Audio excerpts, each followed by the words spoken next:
Welcome, welcome. We got an echo here.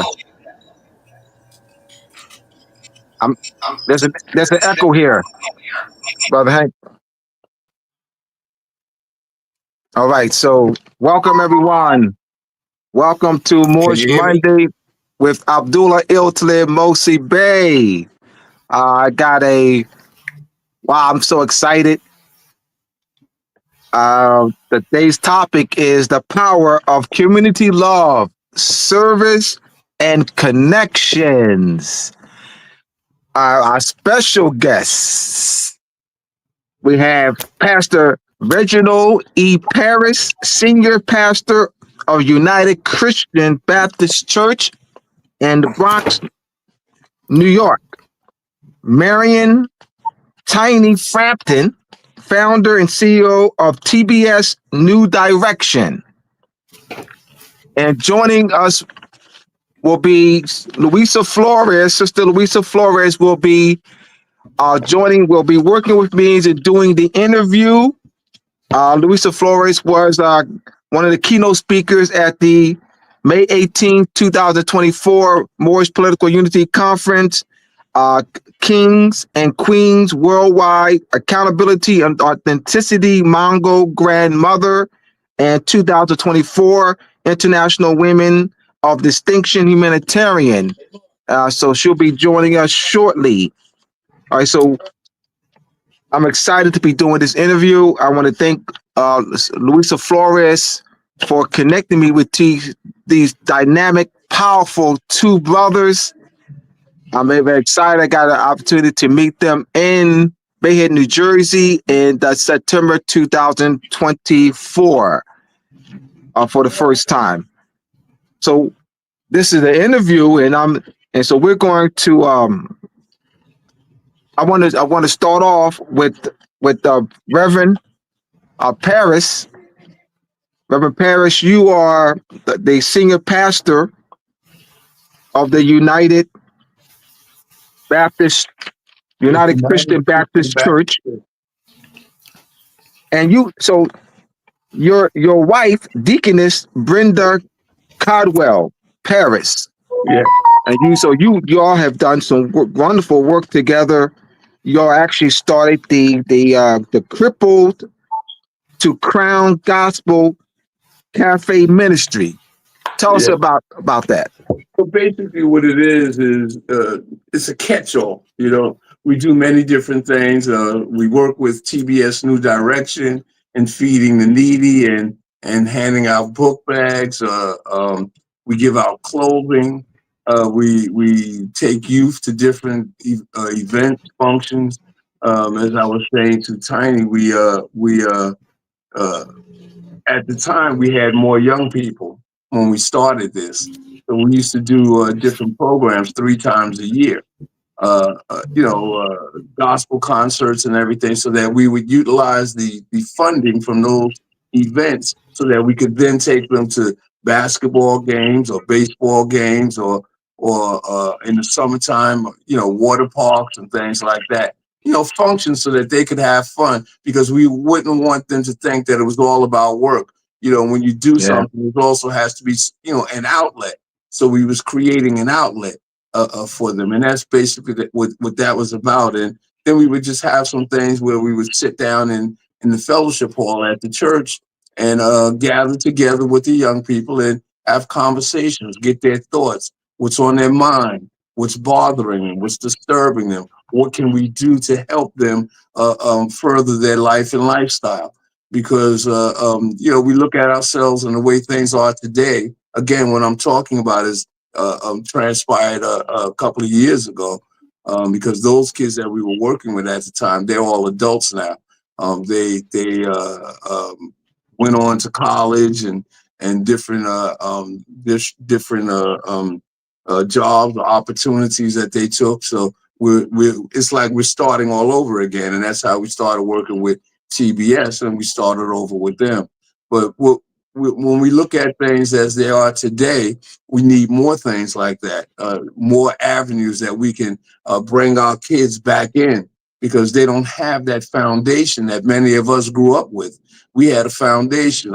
Our parents or our grandparents made us do certain things or see to it that we did certain things so we didn't get entirely buck wild. We still got out there, but not as crazy as we could have been. And we still had a semblance of doing what's right before we did what's wrong. And we just don't have those avenues anymore today, and that's what we're trying to create now.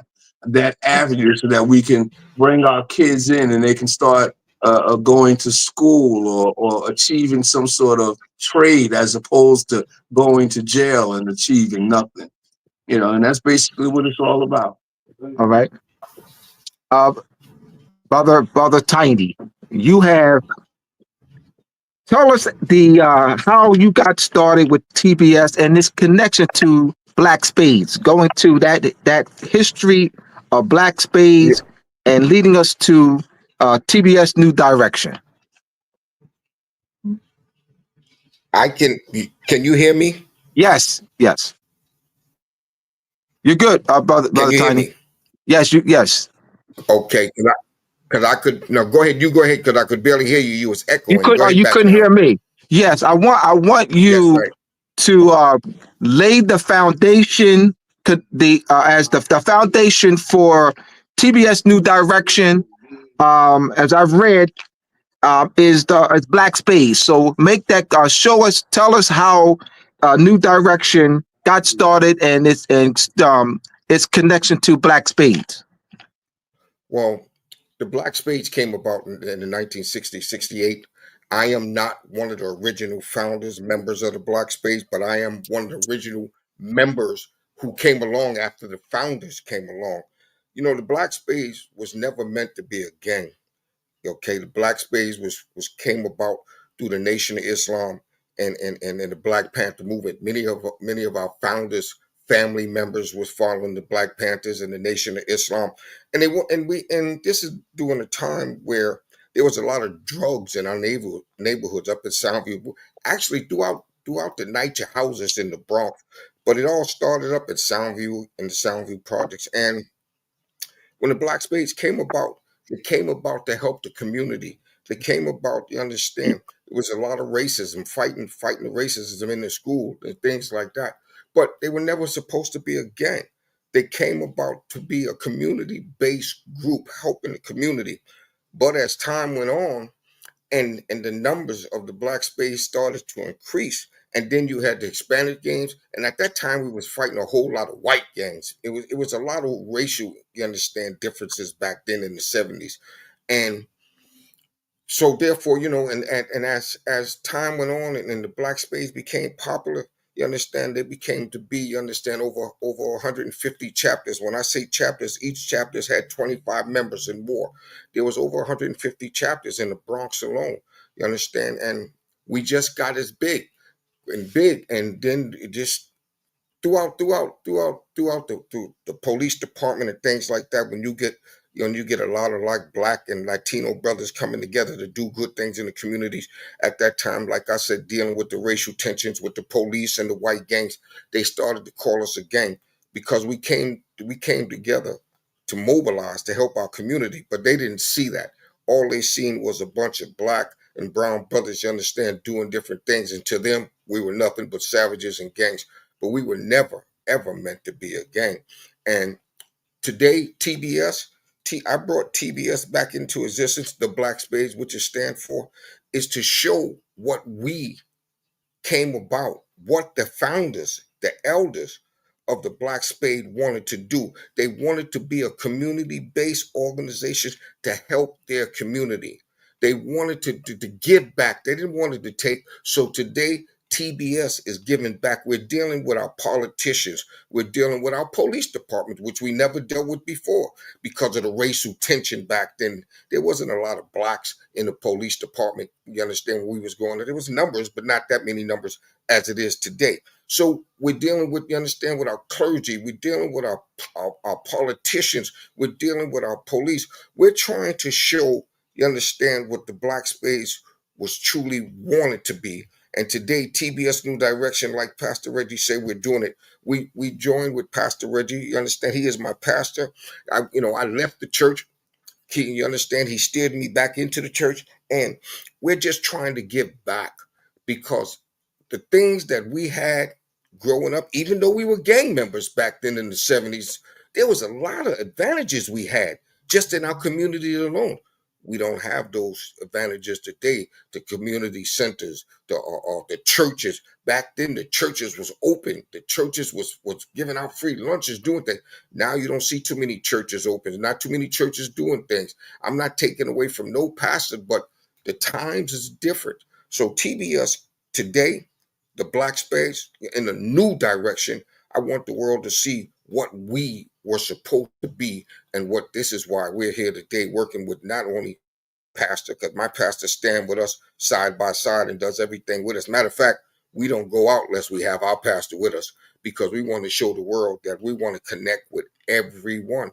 And so this is what TBS is doing right now. The Black Spades in a new direction, working with everybody, every community, every ethnic group, the Yemens, the Bangladesh, the Africans, the Jews. We work with everybody to show that unity is one. Unity has to come from all. And our slogan is that it takes a vision, takes a village. So this is what TBS is all about today, giving back to our communities.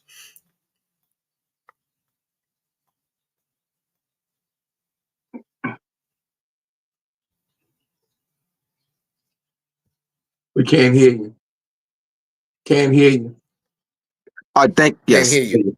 I titled this interview "The Power of Community Love, Service, and Connections," and you, both of you, in your opening statements, encapsulated the title and the importance and the impact and the power of community love, service, and making connections.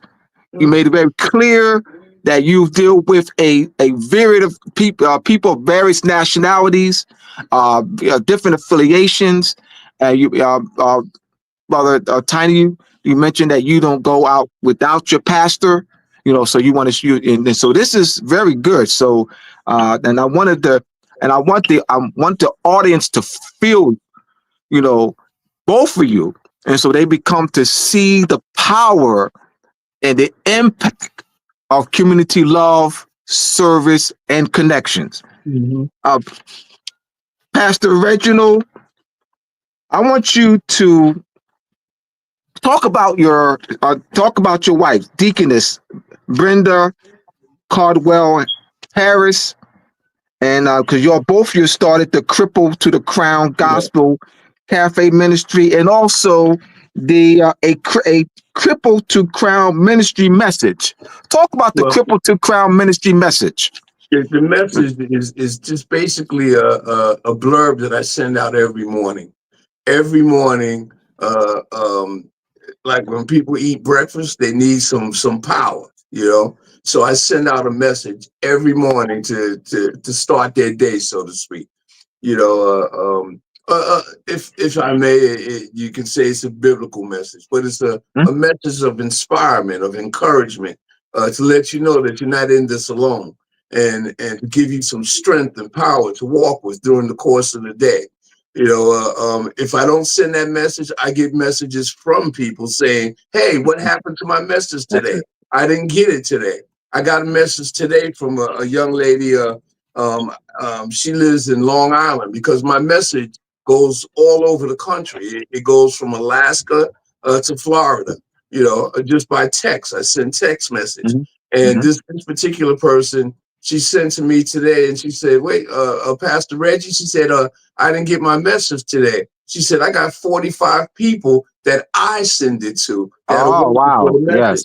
So what happens is I may send it to one person, but that person sends it to other people, and so it spreads. And it didn't start out like that. It started out with me sitting in my place of employment at the time, and this has to be about 20 years ago now. I was sitting in the parking lot waiting for the job to open, and I didn't have nothing to do. I was a half an hour early, so I decided to send this message out. And I sent it to 10 people.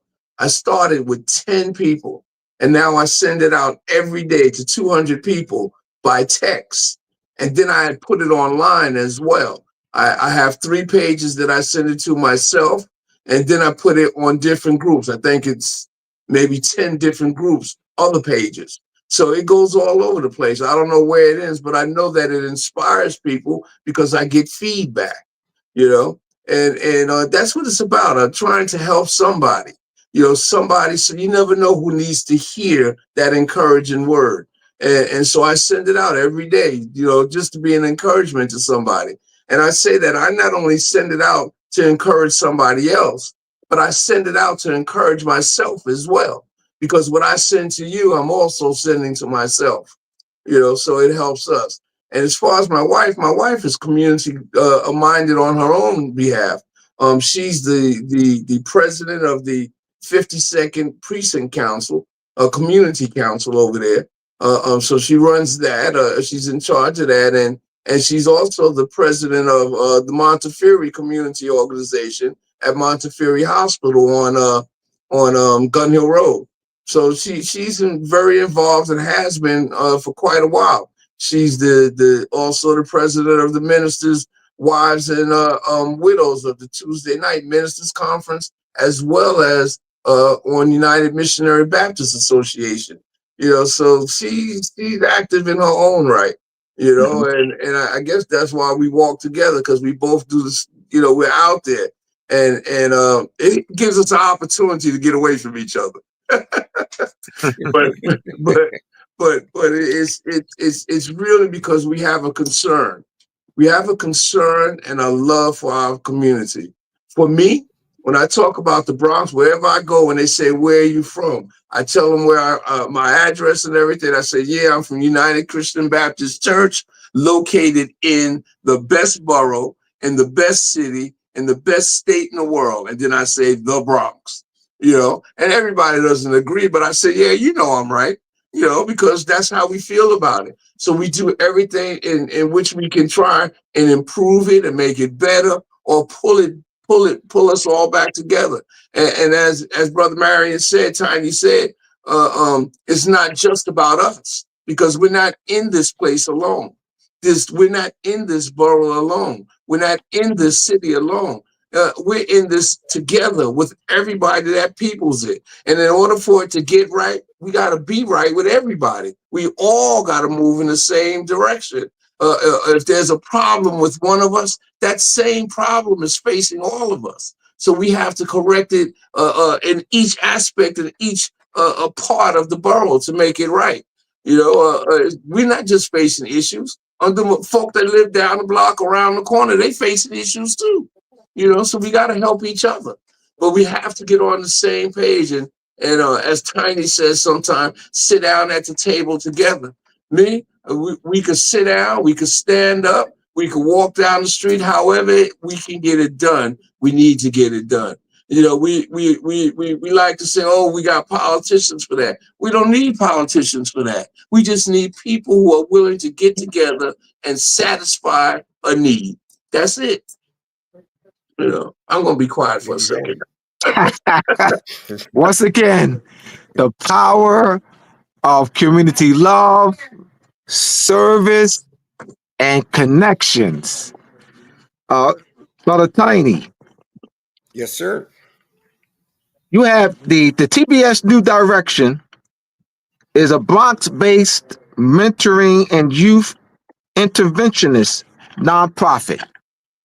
Can you Yes, tell sir. us how you interact with the youth, the interventionist approach that the New Direction has for the youth?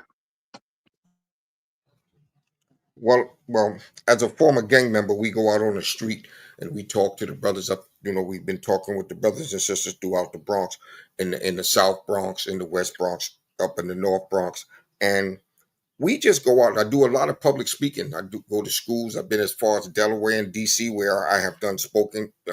Went to places, schools, and spoke. What we do is we understand. We sit down and we listen. We do speaking, but we do a lot of listening, and we try to hear the problems of the community. And basically, everybody has a lot of our young brothers and sisters have the same problem, trying to find connections, trying to be a part of something. So what we do, we partner up. One of the organizations outside of the church that we partner up with, hand in hand, is we at Community Justice. You understand? They do a lot of training programs. We Act, you understand, is a community-based organization out of Harlem, and they do a lot of training. They do a lot of youth training. So we prefer some of our, you understand, our youth to them. And then if I have other organizations that we try to prefer our youth to their organization for training, because training is what's needed. And as a former gang member, even though I'm older in age today, I got a lot of my younger nephews and all of them that's still out on the street thinking they do that. I'm not aware of everything, but I'm up on it. We got to bring them together, understand that we sit down and talk to them. We go to them. We come in their neighborhoods. We don't ask them to come to us because a lot of the brothers and sisters can't come into different neighborhoods. So now we find ourselves just going out, talking to the, you understand, talking to different programs, talking to different schools, talking on the street.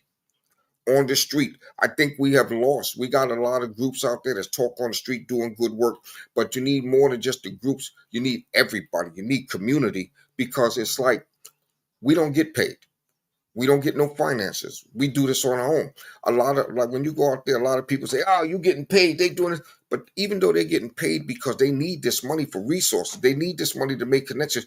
But we make connections too, and we don't get paid. And we let them know we're not paid for anything. We here because we care.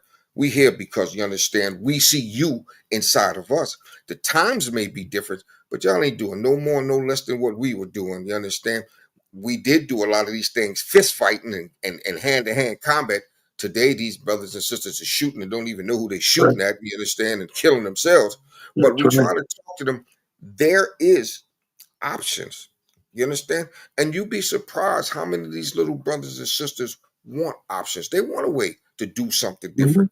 But the thing is like you said, you got to be there. You got to talk to them. And we're not scared of them, because we know there's a chance of life and death, but we look at life instead of before we look at death, and we just do what we got to do. So we go out, we talk to them, we try to prefer them to agencies that will deal with them. We send them, you understand, we act, you understand, for training if we can, you understand. You got to, when you go out there, and a lot of the different street organizations, they have programs. They have a lot of things to send these guys to, but you just got to be there with them and talk to them, and just let them know, man, when there's a will, there's a way. And they don't have the resources that we had. And a lot of our youth today, as you all know, they can't go into these neighborhoods. This is why, you understand, we try to deal with going to the different neighborhoods. We talk to the OGs. These are the older brothers that we may know from these neighborhoods, to try to sit down and talk to them, put things together, because these kids can't go everywhere. So they got to have some things in their neighborhoods that can help them. And right now, there's a lot of people out there trying to do things. And I know TBS, former gang members, we all former gang members, and we out on the street, and we're talking to the I'm gonna call them the OGs, because that's what they call me. We're talking to the elders first, because we can't fight with them. I damn sure can't yell with them, because I ain't got enough breath. But I damn sure can talk to them. And this is what they need. They need people there to listen, to talk with them. You understand? Let them know. You understand that there is a way, there's options. And this is what we do. We go out, we talk to them, we try to point them to the right direction. You understand? And we let them know that their life is no more complicated and different than my life has. I've been arrested, I've been upstate, I've been to jail, I've been on drugs, I've been done all that. And I didn't have to go to jail to reform. And that's what I want our kids to understand. You don't have to go to jail to get all this time to come home to be a director in a program or to change it. You can change your life on the street. You just got to make a choice. So this is Mhm. what we do today. We go out and we do. We, like the pastor say, if we go in your neighborhood and we see some things and we can help you give away food, we give away food. We give away clothes. You understand? We do book bags every year, and we take them to different neighborhoods. They say, why you go to all these neighborhoods you don't know? Because see, a lot of these neighborhoods, yeah, they get resources, and a lot of them don't. So you got to be able to help everybody. You got to show, you understand, that the love of mankind is not just for you. It's for everybody. I'm a black man, and I'm going to damn sure help my community and you understand my people. But you got to help everybody, not just one. If you want this to work, you got to bring everybody to the table, and that's what we do. We bring all the kids, all the youths to the table if we can. Uh, in 2017, Pastor Reggie and I, we created the first public safety dinner. The public safety dinner in 2017, I have all the flyers and everything to prove what I say. We were bringing the police department, we were bringing the clergy, we were bringing the streets, politicians together, to all to the table. We provided dinner. My mother told me a long time ago, you want to get somebody, you want to talk to somebody, feed them. And that's what we did. We brought them to the table and we provided my organization, we provided food, homemade meals, and we had nice discussions. We had nice discussions because, when I grew up, the church was the first line of defense. My pastor brought me back into the church. The church is no longer doing it. We got big churches that's doing things, but we got about, let's say we got 200 churches in the Bronx alone. Maybe you got about 75 doing something. The rest of them are just there. The churches used to feed people, used to bring people in. You used to have after school programs in the churches. We don't have these things. These things are what we go to. I deal with my pastor with clergy, with the different pastors, because we got to learn how to open up our doors and bring our children in. Because, as you know, our children can't go to different. Children that live on 146th Street can't go to 147th Street. Children on 147th Street can't go to 148th Street. But there's nothing, but everything is on 146th Street. There's nothing on 147th. We got to learn to bring back block by block, project by project, bring back the different programs where our kids can go to after school, study programs, this and that. Because right now we're failing our kids. And I'm not saying that I'm the savior, but I'm saying I want to be one of the solutions to the problem, to help solve these problems, to help our kids. So this is what we do. We do a lot of public speaking, and we put the boots on the ground and we go out there. Brother Tiny, are there any plans to have another dinner? You said 2017 was the first one. It has not been one since. You're going in and out. No, we've had one every year since. Oh, you have one every year since. So all right, we've had one every year since. It's been a continuation every year. We've pretty much had one. I think the only time that we didn't was during that COVID period. The COVID, yeah, of course. Right. Yeah, that's when we put a pause on it. But pretty much every year after that, we had at least one. And initially, we had it at United Christian, and then we did it somewhere else because again, we see the whole purpose is to be all inclusive. We try and include everybody. Because we're all in this together. And so we do this and have done it in other places to let other folk know that, listen, you're in this with us. It's not just about us, it's about you as well. So we were doing it in other places, but then we brought it back to United, because we figured at some point you have to be stationary and let people know, look, if you need us, you can reach us here.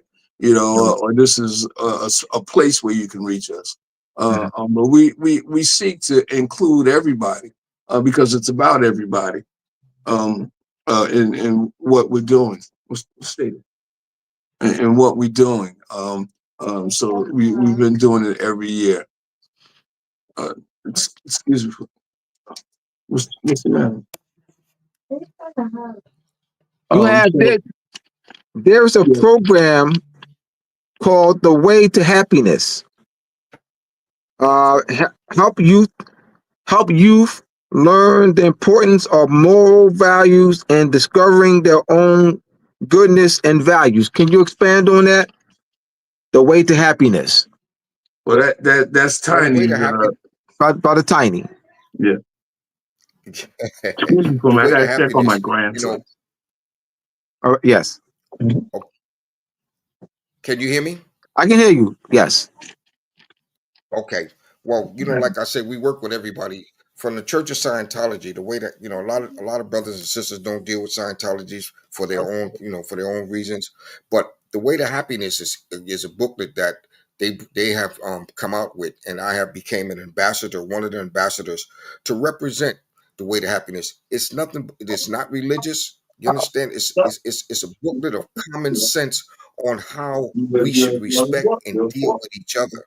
So this is what the Way to Happiness is about. It deals with family morals. It deals with how do you deal with yourselves, how do you deal with others, how do you deal with people of different race and ethnic backgrounds.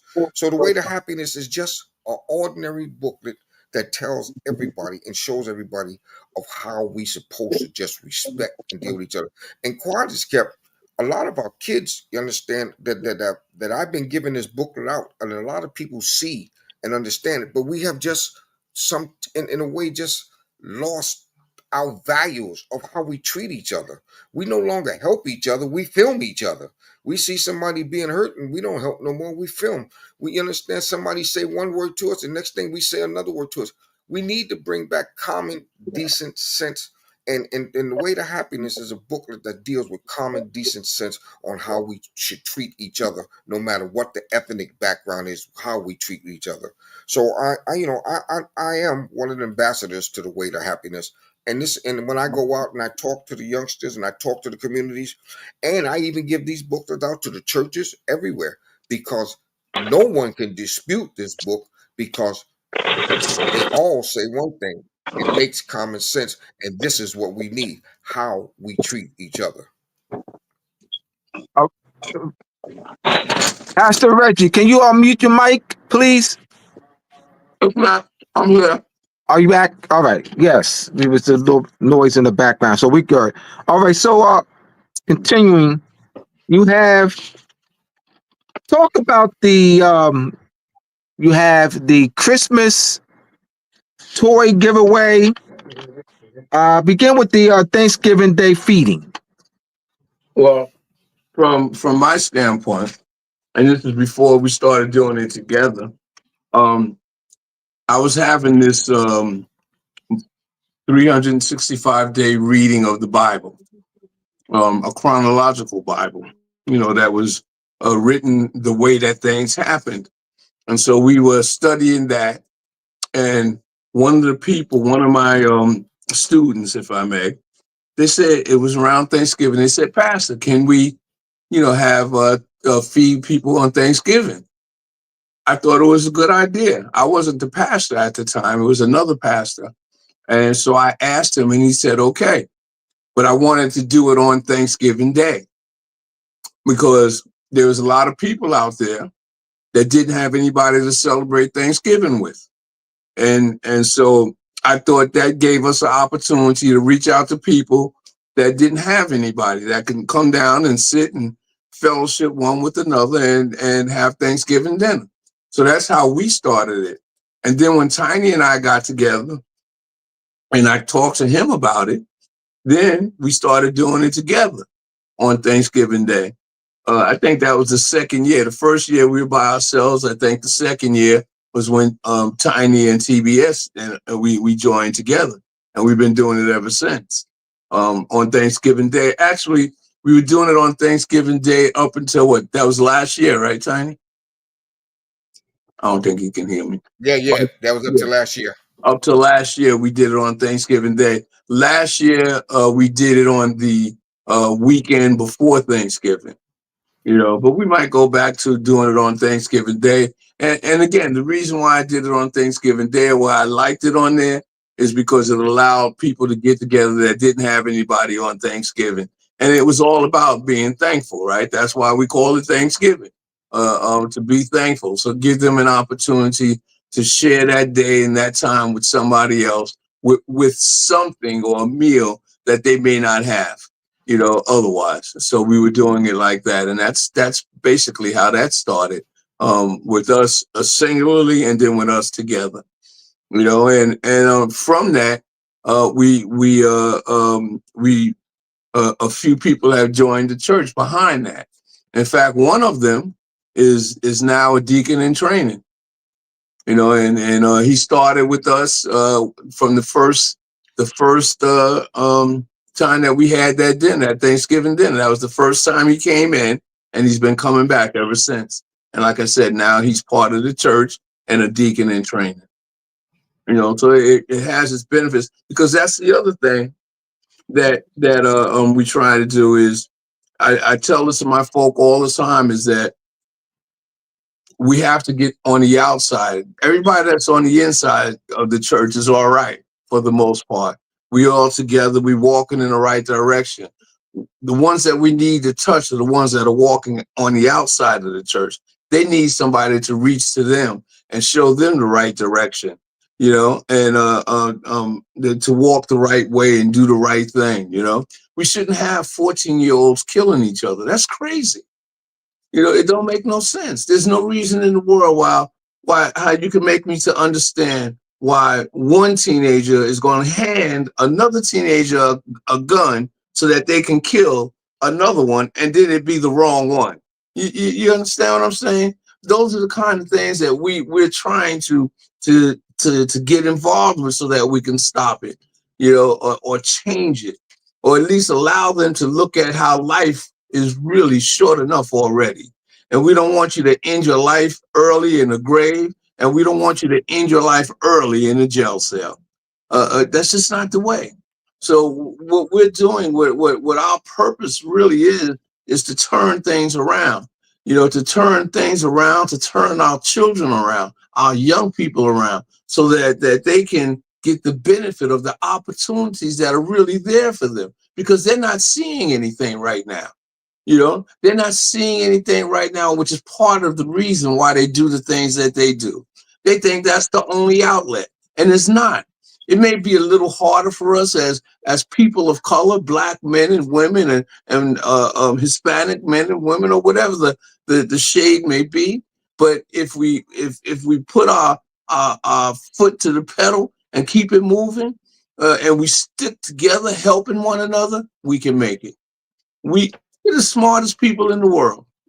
This country is this country because of our people. It wouldn't be where it's at if it wasn't for us. And I'm not just talking about because of slavery. Well, think about all the other It's stuff hard to we've hear done. you, Pastor. Oh, think of I, all. I am very. He's loud and clear. Tiny. Oh, okay. Think about all the Okay. other stuff that On we've my end. done. From fiber optics to the peanut with Carver. There's just so many things that we've done that we don't get the credit for, because they don't want us to know. That's why it's not in it. They don't want us to know, and they don't want us to know because they're afraid if we know too much, we'll do too much. And if we do too much, we might be above them. You understand what I'm saying? It's and I'm not preaching prejudice or racism or anything like that. All I'm saying is that we can. That's it. We can. We can, but somebody has to let us know, because we still don't know. We haven't received it, that we can. We have to begin to believe in ourselves, believe that we are capable, believe that we know, believe that we are more valuable than we think we are. You follow me? Yes.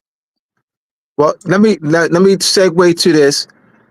On June 21st, at the Brownsville Heritage House in Bronx, New York, Brother Tiny and Pastor Reggie are among the guest speakers are two of the guest speakers for the Nationality, Human Rights and Nationality Conference.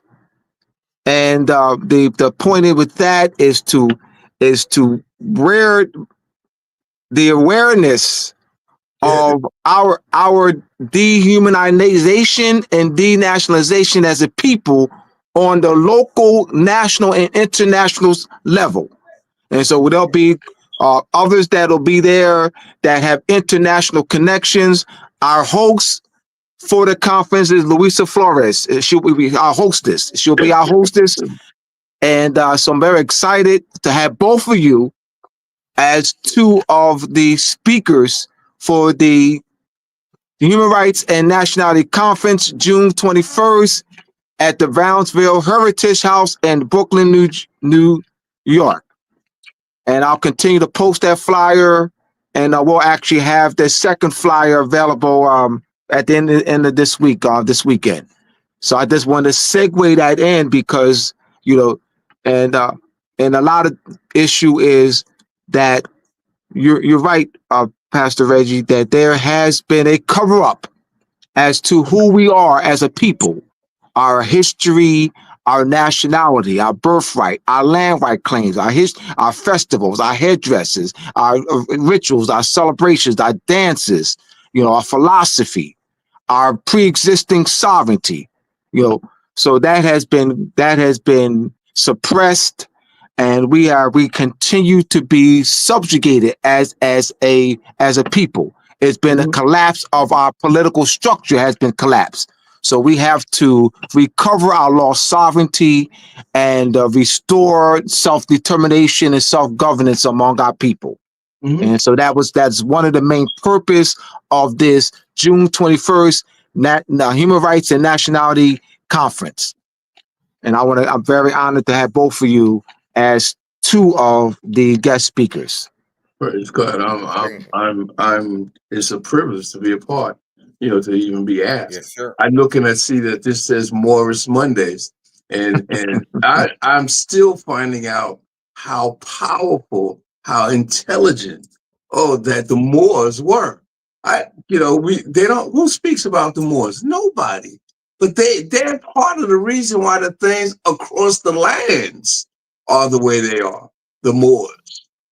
I'm not, I can't speak a whole lot, but just the little bit that I've heard, it's fantastic.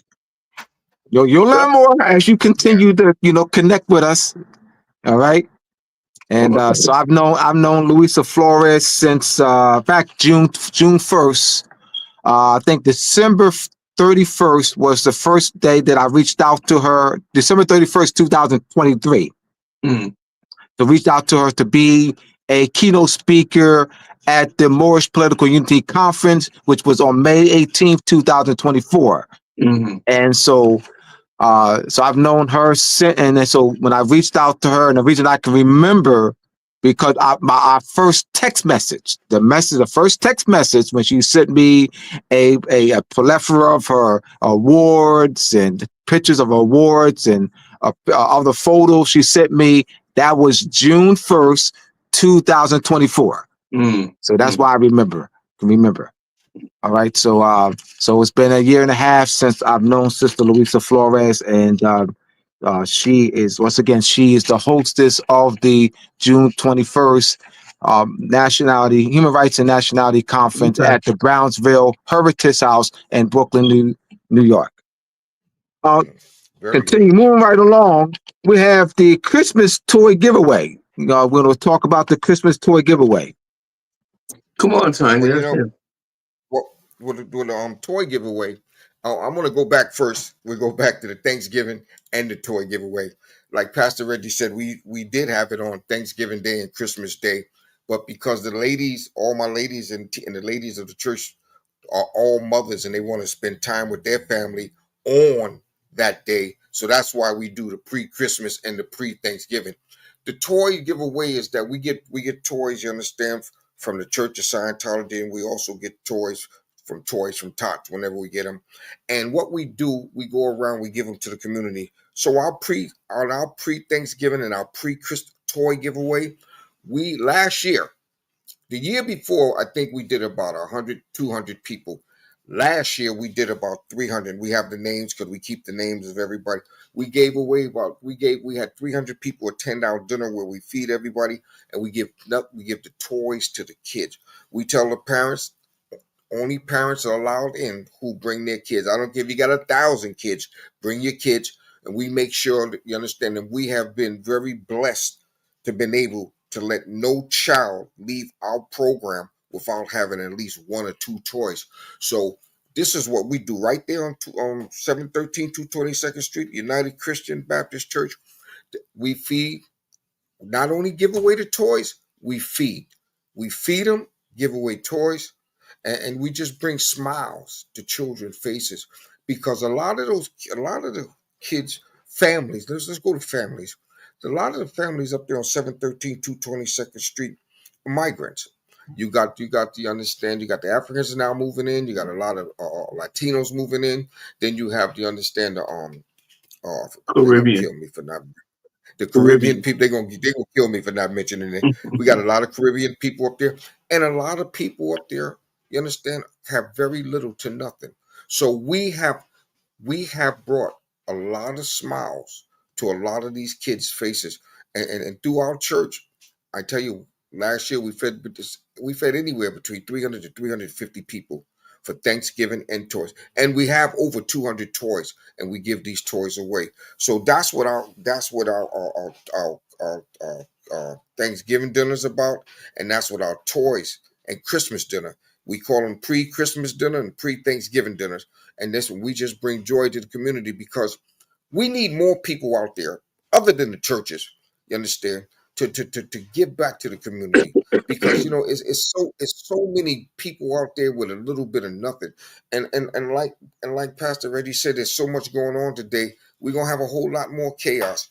The people need to have a place where they can have refuge in and have a place to sit down and talk to themselves and talk to God. You don't want to talk to God? Well, come in and talk to yourself. Maybe talking to yourself, you'll bring some type of light to know that there is a person out there sitting over you and watching over you and will help you through these times. Because I remember before I went back into the church, I didn't believe in nothing. But I won't say I didn't believe in nothing, but my belief was low. And once I just started getting back into helping more and more people, it really gives you the strength and the knowledge to understand that there is a heavenly power, and that power is within you. But then, like my pastor brought it out of me, when we try to bring it out of others. So we do as much as we could with our Christmas program, and to give away toys to everybody and feed them, because, like I said, we bring people to the table by food, and you know what? Food bring people to the table. Mm. And Pastor, if you got something to say, yeah, on Christmas we also give out clothing. I don't know if you mentioned that. I yeah, know I you forgot said the that. other. So we give out clothing No, I as forgot well. that. And then when I say clothing, we're talking about clothes as well as coats, as well as shoes. We have some hats if people want them. I think there's this one family came in. It was a family, and I remember them because my daughter was beating the door down to make sure they got what they needed, and because my daughter's involved with us as well, and this family, I think it was a father, the mother, and I think he had what 6 kids. I think he had, and we were able to give clothes to all of them. There was one little boy. We gave him a coat, and I was so glad he got a coat because I seen him throwing his other coat away. And the father said, "Yeah, I'm glad that we could get rid of this now." The coat was torn. It was torn at the collar, I believe it was. The collar was coming off of it. So we were able to give him a new, the coats aren't new, but it was new to him, so he was grateful for that. And the other funny thing was that they both were able to get this was another family. It was the father and the son. They both got a pair of sneakers. And what was great about that was they were both the same sneaker. I don't remember if they were Nike or Converse. I don't remember, but it was just that they both had the same pair, so the son had a pair of sneakers like his father, and that made them feel good. And it's a great feeling when you know that you've helped somebody and you've brought a smile to their face, or you made their way of living or their life a little bit easier. That's one less thing that they have to worry about, and it makes you feel good. It makes you want to do more, because you can see the difference that you're making. I just changing things here a bit for a second. I was and I spoke to Tiny about this, was that the other night I was coming home from a meeting, and I stopped at the store because I just had an urge for some chips. And so I stopped at the store, and there's this gentleman standing outside the store when I pulled up. And I said to myself, yeah, watch, he's going to ask me for something. And sure enough, when I got out and I walked past him, he said, bro, they don't ask for quarters or 50 cents no more. He asked for $1. Brother, could I have $1? And I didn't acknowledge him. I just went on in the store, and I got what I got. And when I came back out, I handed him the dollar. And I said, brother, you could do better than this. And he said to me, yes, I know, OG, I'm trying, and in him saying that, the thought that came to my mind was that we now have to try and find a way where we can help people like him. And Tiny mentioned this earlier, help him by giving him something to do for himself. I don't want to hand him $1 every time I see him, but I want to give him opportunity, that he can make his own way. He's standing out there like that because he doesn't have anything, no opportunity, nothing to do, and ain't nobody showing him the way. And I figure that if we can get together as a group, as one, then we can show these brothers and sisters, whoever they may be, the way, an opportunity on how they can do better. Like he said, he's trying. Well, here's a trade. Use that to do better. Here's a place where you could go to school. Use that to do better. A lot of them have given up hope. And that's why they're standing out there on them corners. That's why they're doing things that they're doing. That's why they're sticking up, because they don't know no other way. We need to find a way where we can reach them and show them that there is another way. We would love to do it ourselves, but again, like he mentioned earlier on, we don't have funding to do that, and we don't have no big name following where this person is going to say, "Oh yeah, give it to them, they'll do it." We just need the opportunity to help somebody out and a vehicle in which to do it, and we'll do it gladly. We're not looking for a whole lot, just a way. Show us a way. Give us an opportunity, and we'll show you that the inner city can help the inner city. No, we don't need people from Washington. We don't need people from the mayor's office. We just need each other and the opportunity and funding so that we could do it ourselves. You follow what I'm saying? I had a Absolutely. Absolutely. yeah, I And a one couple of of the years things, ago, I had a youth program that the city, the state funded it. And all it was a summer program where we were able to teach 25 kids how to do resumes, how to go to interviews, how to carry themselves, how to dress, because who's going to hire you if you come in there with your pants around your ankles? You understand what I'm saying? That's absurd. Some of them don't realize or don't understand. Well, if that's the way you want to be when you with your boys, that's one way. But when you go out in the world, you got to dress a different way. You got to be presentable. And so those are kind of some of the things that we would like to get into. Yeah. but I want to say this that the pastor didn't say, because we spoke about this the other day. Right now, we're going to do 25 people. We're going to take them. We're going to take youth, because we got to give the kids something to do than just hanging out in the block all day long, because they can't go to different neighborhoods. We're going to put together a bowling night. We're going to put together a horseback ride night. You understand? And we're going to pay, and we're buying some Yankee tickets. We're going to pay for this out of our pocket. Don't worry, we're going to get it done too. But we're going to do this ourselves so we can get the kids and some of the parents off the blocks for a while. These are things that need to be done, where our politicians need to go out and just don't give it to the different organizations. Come out into the community and give it to the kids in their neighborhoods. Get them to, who sends their kids to horseback riding? Well, we gonna do it. You understand? Get them a bowling night. Get them some. Everybody get Yankee tickets, but we haven't. I haven't seen anybody, politician, anybody as of yet. Now I could be wrong with the Yankee tickets, but we're going to do what we got to do on our own. We're going to put it together, because one thing today, if nobody understand anything, is that we're on our own. Now, I'm a black man. I fight for the black race. You understand? But I fight for the human race as well, because we all are one. But we got to fight for our own. Like you say, there's a whole lot going on in our own communities that we need to put together. And these are some of the things that we need to do. Get our kids out there. Get our kids off the street. Show them different things. Because right now, we sit here, we're all talking, but the gangs are winning. The gangs are winning. Nobody wants to say that. This is why our kids are lost. The gangs are winning. The gangs are offering them drug money, this one, where we sit back and do nothing. Oh, let's take, do this and do that. Where we got to get out there and we can't give as much as the gangs, but we can do as much. Get out there.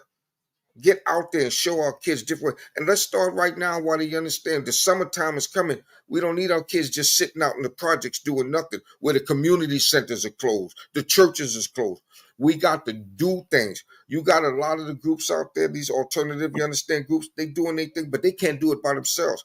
And our politicians need to understand that there's more people out on the street, whether they are a 501c organization or just a street organization. I'm proud to say we are a 501c, but we don't receive funds.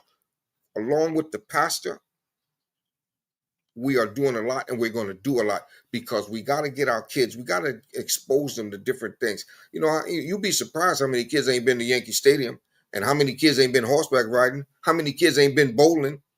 These are different things that we ain't got much money for. We ain't got a lot of money for a lot of people, but I'm not pretty sure, I know we're going to get 25 people, parents and kids, because the parents have to come out with their kids, and we're going to do something in the neighborhood. Try to introduce them to something. Get them off the block for an hour. Get them off the block for a minute. Let them see different scenery, and then keep talking to them. You understand? We keep talking. The pastor don't tell them to come into the church. We go outside the church and we talk to them. If you don't go to church, that's fine. But there ain't nothing wrong with us standing, you understand, with the boots on the ground, talking to them in their neighborhood where they belong. So we're trying to do our best. You understand? TBS, along with United Christian Baptist Church, we're trying to do what we can, how we can, and what we can afford. Oh, we ain't rich. Believe me, I wish I hit a number one day somewhere, but we're going to do what we can do, and we go to work, we come put our money, and half my members don't work. Half my members don't work. They volunteer. We don't get paid to do what we do. And thank God we've been here since 2016 doing what we're doing for no money. We just put our money together for our dues. The pastor put the money, some money out his pocket, or puts the church money, and we put our money together, and then we do what we're going to do. The baseball tickets, do you understand? The horseback riding, things like that. The bowling. We're going to take these kids. We're going to do something different. We're going to do something different and show them, you understand, even if it's for an hour, relieve their mind of the gunshots and the fighting and all the mess that goes on in the neighborhoods, because they need to be exposed into different things. And hopefully a lot of, not only just TBS and United Christian Baptist Church, all those that hear my words on your broadcast, create this on your own. It might cost a little something, but if you get together with a crew of people, you can put these programs together ourselves. We talk about helping ourselves. This is one way to start helping ourselves. Let's start helping our kids. Now, Brother Tiny, I know when you met, that you're not rich. You're talking monetarily, and I understand. You're speaking monetarily. All Yes, right, yes. and that's what, and I'm going to say that you are rich, but you're speaking monetarily. So I'm with that. So you don't even have to clarify what you meant by you're not rich, but I'm going to make it clear that both of you are rich. All right. I had my guest speaker, Quasi Ill, was the last week's guest speaker, and I had worked with him on his presentation, Quasi Ill Trivijima, and he has extensive outreach and network. He's has the community garden in LaGrange, Georgia, and he actually started with the community cleanup in 2017, and then eventually expanded to the community garden, and he's been able to network as y'all have. He's gone to different conferences in different parts of the country, and we had Luisa Flores. Luisa Flores, as you both know, she was she was a guest speaker here on the 24th of March, and so though we're not rich monetarily, but we are rich in knowledge and network and our outreach and our experiences. So that is power right there. That is richness, where that's wealth there and knowledge, outreach, and network. So just so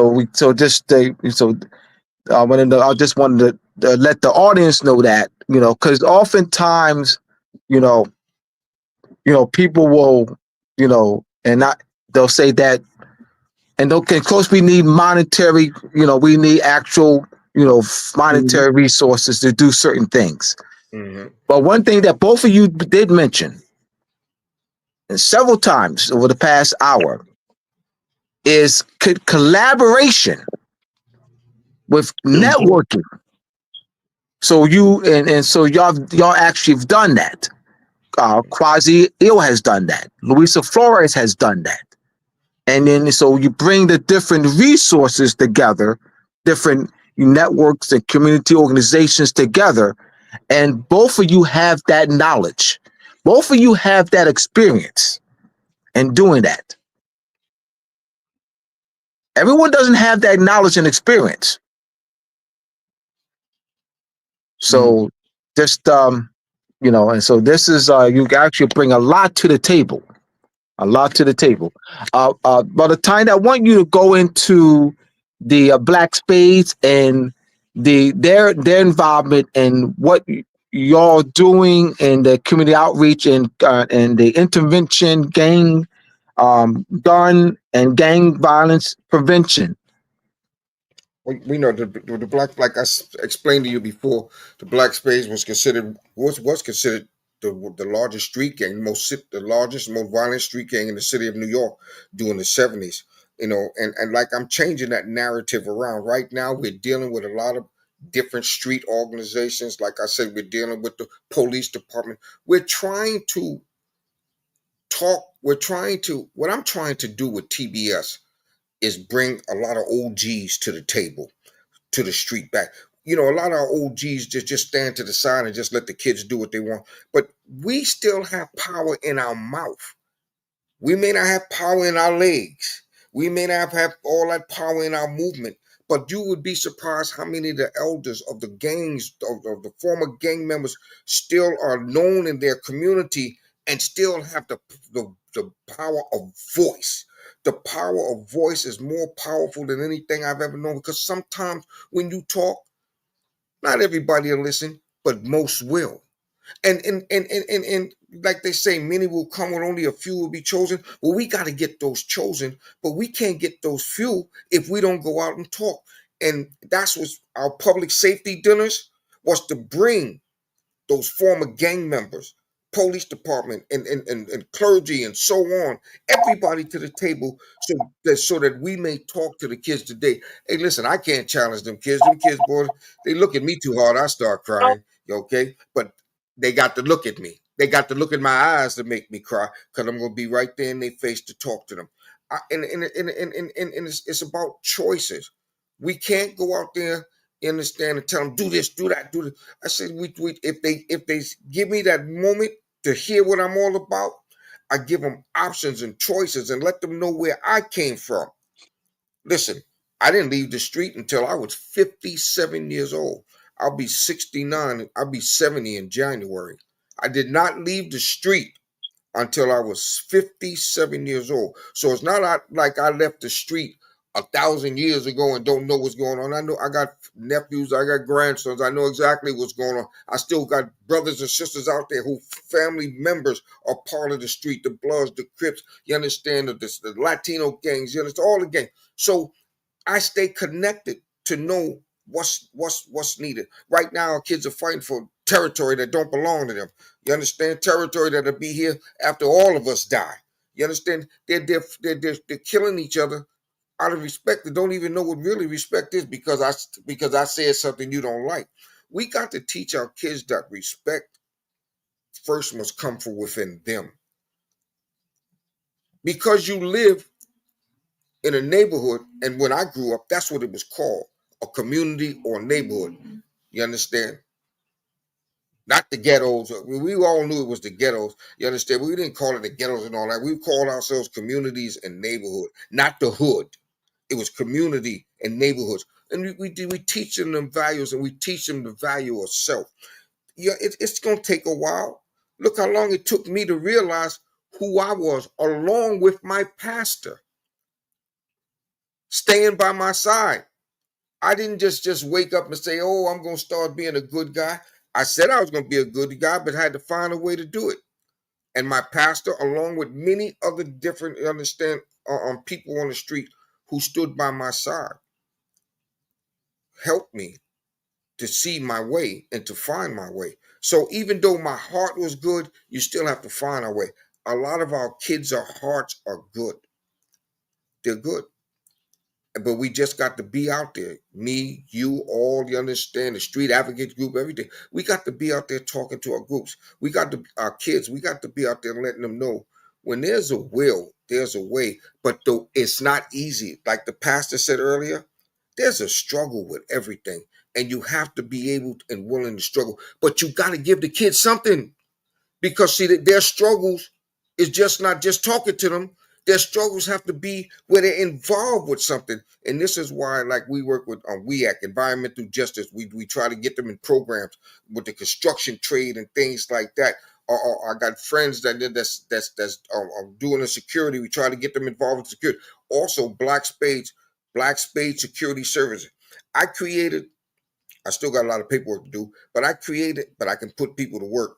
I created Black Spade Security Services because when I go out there and talk to those kids who are capable of working, who are capable of holding security licenses, have a outcome, have something. Because see, you can't, like the pastor say, you just can't keep talking and don't have something behind it. You got to talk to them, and you got to have some type of resource behind it. Pastor didn't tell you that we want to start a cooking program for the men in the church. When I was going to school, we had the cooking program, we had the electronic classes, the wood shops and all that. Yeah. We don't have these things no more. And the pastor and Mhm. I was talking about, why don't we just see if we can create a cooking program and see how many men will show up. You'll be surprised how many men want to learn how to cook an egg. So we gonna try it. If it works, it works. But you'll never say we didn't try it. If it don't work, it don't work. But we will try it. And if we get 2 or 3 people in there, then that's what we'll have in our classes, 2 or 3 men. Because my mother taught me how to cook along with school. You understand? When I was going to junior high school, before I went into high school, we had all these programs. So, the spades right now, we have a lot of different spades on the street doing a lot of different things. We understand a lot of community work. You understand TBS, you understand New Direction. We take the front row because TBS New Direction is a community based organization under the leadership of the Black Spades, because I was a Black Spade and some of my Mhm. members were Spades. And Mhm. we bring in different people from different organizations. If they want to come in and work with us, they'll come in as TBS members, because this is why I tell everybody TBS New Direction is an organization of all former gang members from different organizations. Listen, we don't have any white people in our organization right now, but we'll take white gang members. If they show up at our door, you want to be a part of it, come on in. Let's show you understand the multiracial, you understand a group of all of us working together. And this is what it is today. We're just trying to get out there, do a few things along with United Christian Baptist Church, because Pastor Reggie's been doing a lot of these things before we got there. I think just bringing us both together just make it more intense and more unified. You understand, the street and the church doing one thing, working under one banner, unity for all. Mhm. Well, you have, like I said, you both of you will be part of both of your guest speakers of the Nationality Human Rights Nationality Conference, and you got a chance to connect with others on that day. As I said, Luisa Flores will be hosting the event. I'm excited to shake hands with both of you again, take pictures. So it's going to be outreach on both the local, national, and international level. Mhm. And that following month will be the International Human Rights Summit at the United Nations, I think for 3 or 4 days. So I'm excited about that. Uh, your film festival, Brother Tiny, you can go into your film festival. One day I'd like to attend one of them. The film. Okay, first of all, myself, my brother David X. He's a former Black Panther. He's now with TBS New Direction. He's also a former Spade, and myself and Sister Veronica Kitt. we created a documentary of the Black Spades. Uh, she's still putting a lot of things together. It's taking a little while, but she's still working on it, putting it together. We shown it. The film festival is the People Film Festival that we showed our documentary in. It shows how it has a lot of original members of the Black Spades, and it shows the concept and what they was created by, and it brings us all the way up to the day of TBS New Direction. The film festival is the People's Film Festival, and we work with the People's Film Festival every year. As a matter of fact, this year starts. This is May 29th to May 29th to June 1st, or May 31st, 3 days of the People's Film Festival. It shows different documentaries. Anybody can, every year they accept films, all different kind of films, documentaries, short films. I can't describe the films, but they accept, because I'm not on in there in that room, but they accept all type of films to be in the People's Film Festival, and they show it. Sister Louisa, my sister now, she it's so hard for her and I to get together, but when we do get together, we make powerful statements. She has been to see the documentary of the Black Spades, and we're just trying to get that documentary out, which is associated with the People's Film Festival, is why I brought that up to you. But the People's Film Festival is every year. They show different films, and it starts on the 29th at the Magic, and I'm inviting you to come. The Magic Johnson Theater at 5 o'clock on 125th Street. You understand it, and it's going to show a multiple different scenes of different films from different people for different reasons. And this is what the film, and it lasts for 3 days. Then it'll be at okay, Mazus on 127th Street and on Lenox Avenue. Would be there the 30th and the 31st. Those are the last 2 days. They also having a youth panel that I'll be speaking on Saturday. I think it's the 31st, that I'll be speaking on a youth panel, because they have a youth documentary there. So they're bringing in former gang members, present day gang members, and community members that's involved in the street to sit on this panel. And I have been chosen and asked to sit on that panel. You understand, to speak about, you understand, yesterday, and we'll have people that speak about today and the problems of yesterday and today. So I invite all of you who's listening to me, and you, to come on out, sir, if you can, on the 29th of May at the Magic Johnson Theater on 26th Street in 8th Avenue. And this is when we have the film festival. You can come out and check it out for yourself.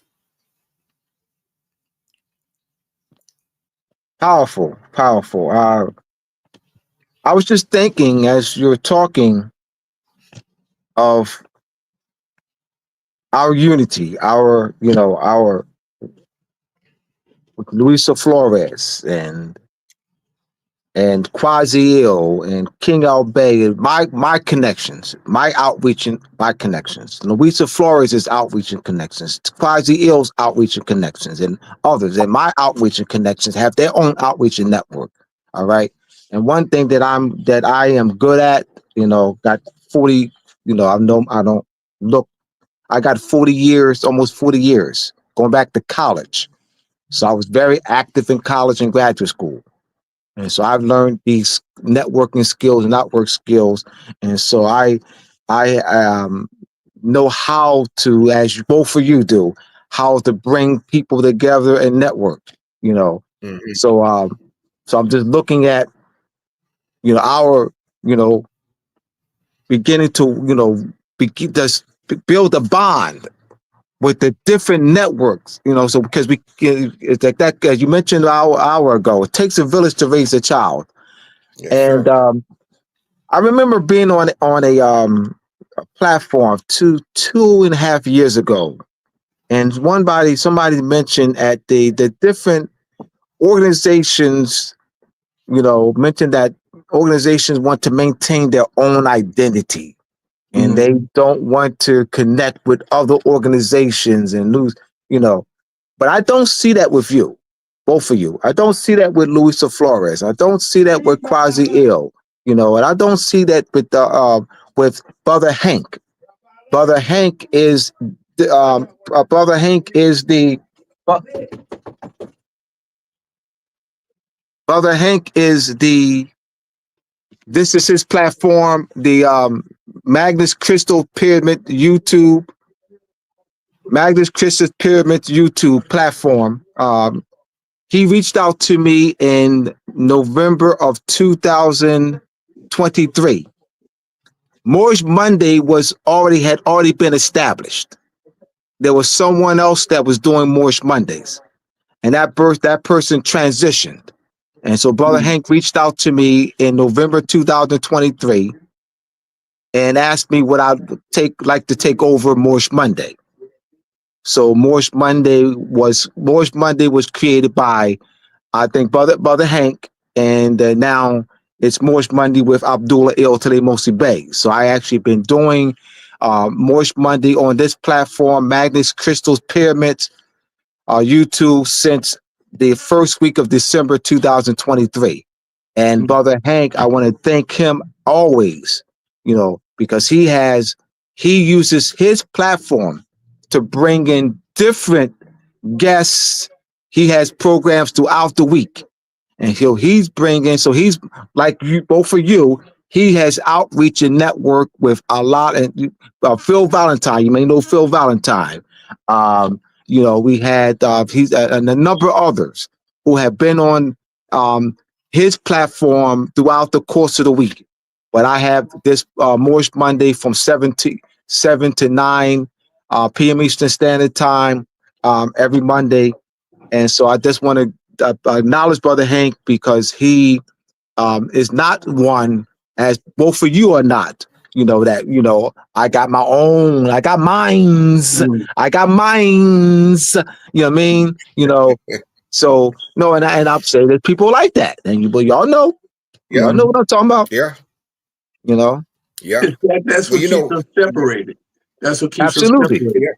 Absolutely. We're too worried about what we have, what I have, rather than what we can have. It should be about what we can have together because we live in this place together.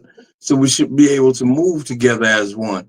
You don't have to agree with everything I say, but we all agree on something. We all agree that there's a need for change. And what I say to that is that if you want something different, you got to do something that's going to make a difference. Otherwise, there's no change.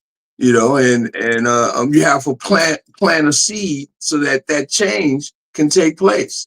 If you don't plant a seed, nothing ain't gonna never happen. It's like with me when I talk to folk, I don't be trying to push everybody to come into church. I just try to push people to change their life. Change your life and then make your decision whether you want to come my way or not. I'm not trying to make you walk how I walk. I'm trying to make you walk the way that you should walk. You follow?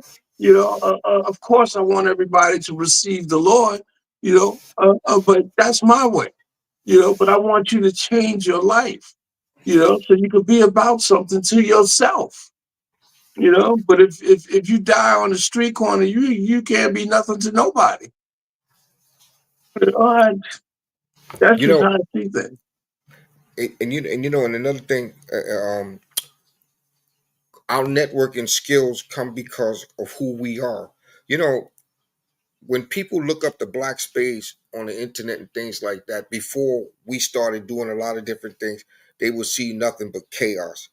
We reached out to all the different communities, Bangladesh, Yemen's, Africans, you understand, or the Latino communities, and we let them know who we are and what we are and what our concept was. Right now, me and Pastor Reggie deal. When I say I always got to go back because it's always me and Pastor Reggie. Because when I leave, my wife asked me, was me and him married? Because when I leave my house, it's him and me. And she said, there you go, you and that pastor. Then y'all married now or what? But we accomplish a lot together. And because I keep them with me so I can learn, it's always good sometimes to be up under someone who's walking in the right direction. No, he don't try to influence me, but sometimes you pay attention to when people are doing the right thing. And this is why we on them streets. If the kids can see us doing it and where we come from, maybe they'll join us. And we have had kids to join us, to come out and do volunteer work with us because they like what we're doing. Now it's up to them to want to keep doing it. But anyway, to go back to what I'm saying with the networking, it's my job to show people that the Black Spades are a whole new different sight. We are whole new different people, because when you go on when you go on Facebook and the internet and all that stuff, all you read is death and destruction.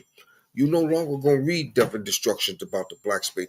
You're going to read about unity and building communities and building people. Like I said, I'm a black man and I'm going to fight for the black race as long as I live. But I'm also a human being and I'm going to fight for the human race, because we can't do it by ourselves. Yes, we got to bring ourselves and get ourselves together on a whole lot of different levels. But even when we get together, we still can't do it by ourselves. Now, if we lived on the moon, maybe we could. We ain't got no choice, but we don't live on the moon. We live here on Earth, and there's so many different ethnic groups on this Earth that we don't have a choice, because we just can't walk around them. We got to walk with them. You understand? And we got to get them to understand they can't do it by themselves either. They can try to erase us all they want, but they'll never erase us, because, like you said, we are the fabric.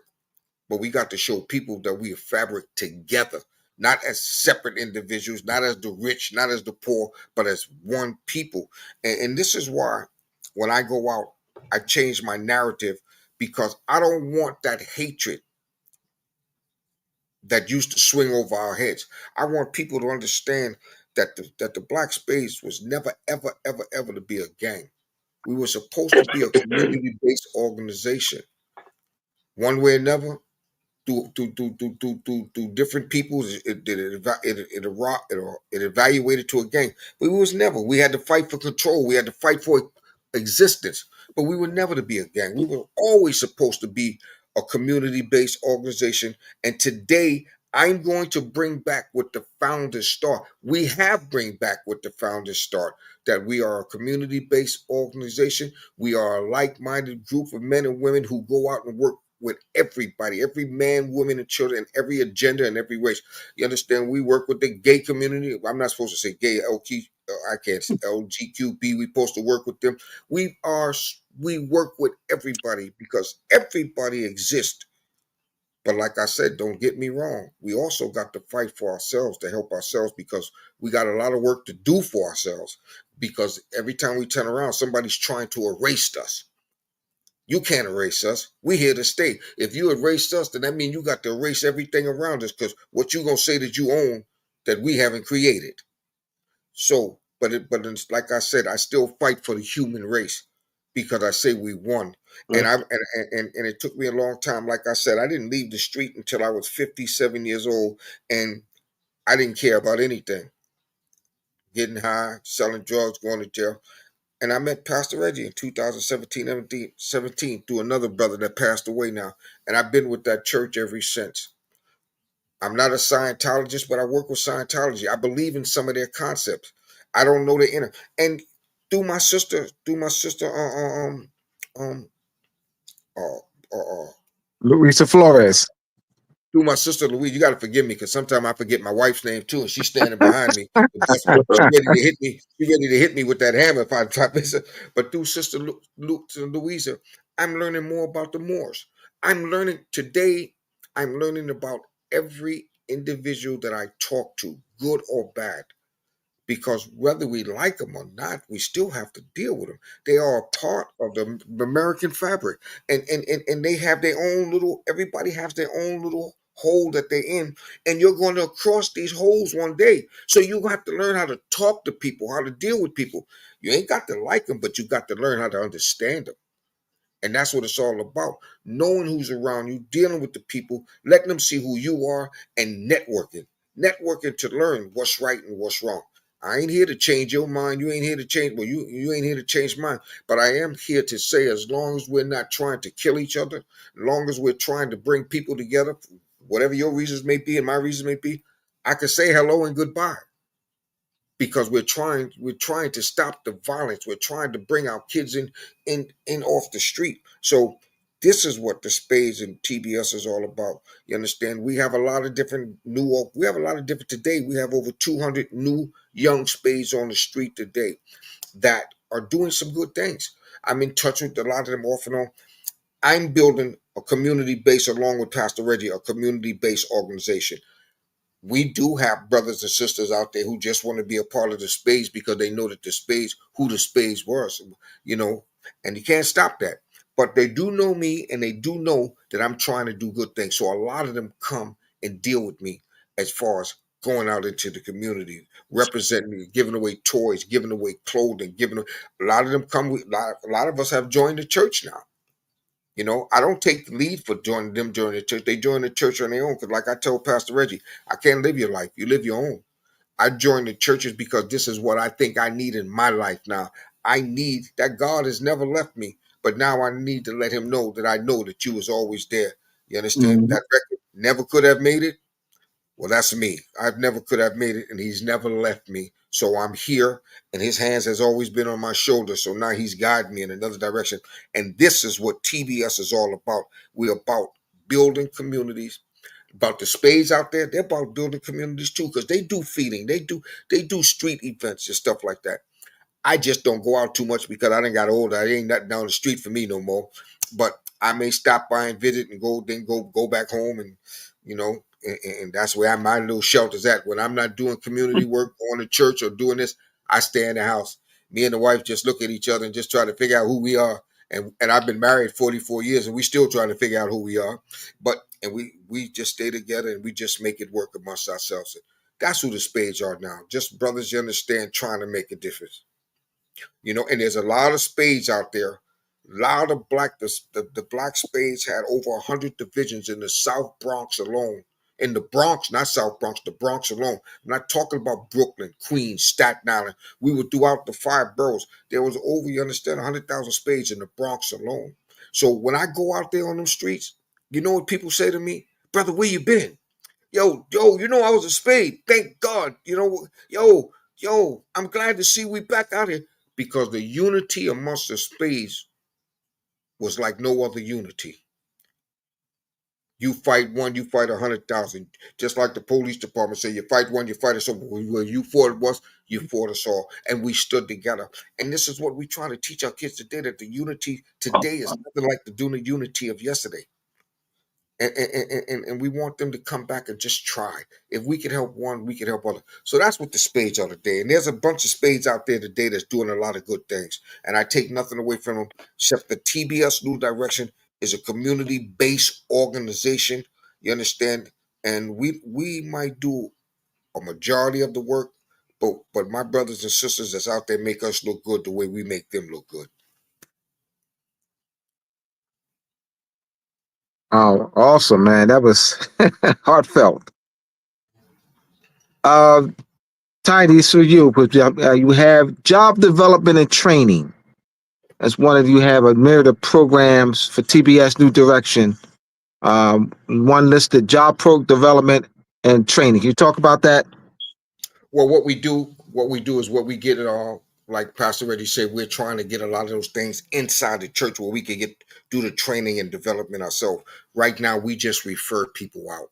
Like Right. we at environmental justice, we refer them to the homeless shelters, or we refer them to pantries. I have brothers and sisters that's in the security agency who's doing different things. You will be surprised. And I don't speak on these brothers and sisters who are spades, who are in higher positions that might be sitting right around you, and you'll never know. The founders of the Black Spades are principals of schools today. If you see that documentary, they choose to put themselves in that documentary, you'll see who they are because they came out to let people know. But we have brothers and sisters that's in a lot of different, that works in the DA's office, works in the courts, who lets me know when I go to them where I can send my kids, what programs. My wife is a former correction officer. I don't know how and I made it the streets and the correction officer, but we made it for 44. We're going on 45 years of marriage. And she works with an organization too that helps the kids that works with. So when I need different things, we have connections. Like I said, we don't have the money to put But these you got that. You have that. You have that wealth of connections, and that's knowledge, experience, connections, and network. yeah, and If we you and put that a monetary value, well we put a monetary, because that can be monetized.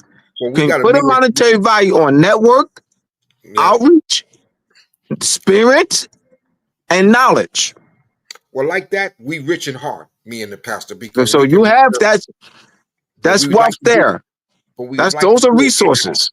But we would like to do it in-house. And you're right, I can't argue with that. We are wealthy in knowledge, but we would like to do this. We would like to have our training there ourselves. Not that we want to be better than anybody, but we would like to know every day that we get up that we can sit down and do things. Because pastor help people write their resume. When we give away our clothes, we dress to impress. We have that. We have clothes in there. We ask people to donate. And we had a young man came in the other day. You understand? He was in the shelter and he was going for a job interview just with housing. We gave him a shirt and a jacket. Dust off your pants. His pants it wasn't holy or nothing like that. So he had his sneakers. We didn't have no shoes, but we gave him a shirt and a jacket. We was able and grateful that we was able to give him something.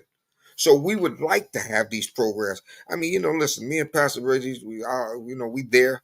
So we would like to have these programs so that we can be, you understand, a helping hand like everybody else. We're grateful and we're really grateful that we can refer people, but like we would like to help and have the hands on ourselves as well. So we are rich. We're rich with knowledge, and I'm grateful that my pastor bring a wealth of knowledge to the table. I bring enough a wealth of knowledge, and together we bring a great deal of knowledge to the table so that we can help people, and that's how we help now. And this is what we're trying to do. You understand? And our brothers and sisters that's out there on the other end of the black space, that's out on the street today, they're doing their thing. They're feeding their community because we was giving away food. We feed our community. They're doing clothing drives. You understand? They give away toys. They give away toys as well on Christmas. So we're not the only Spades doing things. We got Spades on 165th in the South Bronx. We got Spades in Bronx River. We got Spades over there on oh, I'll get it together. On Reverend Light Boulevard. We got Spades all over doing things. So I'm grateful to sit here and say to you that I am grateful for what some of the Spades are doing, and we are giving back. So my brother, like I said, the only thing that distinguishes is my name, TBS New Direction, LLC. You understand, a 501(c) organization as a community-based organization. But I don't even need all that. All I just need is myself and just do what we got to do. So Spades are doing some good things out there. What do the future hold for both of you? So that's 5 years. Let's say, what do you see? Where would you like to be? Where you in the next 5 years? Well, Pat, I'm gonna take this one because it's easy for me. Right. All my life, I've always wanted to do things. I wanted to be a cook. I became a short order cook. Okay. I've always wanted to counsel people. Pastor Reddy said, you've been counseling all your life, leading organizations, intervening with people and things like that. I have my bachelor's degree from the College of New Rochelle. I got that in 2015. When I left the street in 2013, I went back to school. I had college credits already, so Hmm. that allowed me to get my bachelor's in 2015. I didn't have to go to that 4 years because I had Yeah. credits already. I just never stayed still, coming and going. I want my chaplaincy license and I want my master's. I those that's my dream.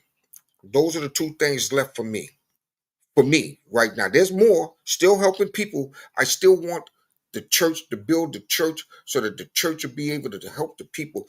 We can say prayers all day long, but when we downstairs teaching them classes and helping them kids, that's the greatest gift that God could give my pastor and me, so that we know that we're not only giving the spirituality of God back to people, but helping people as well.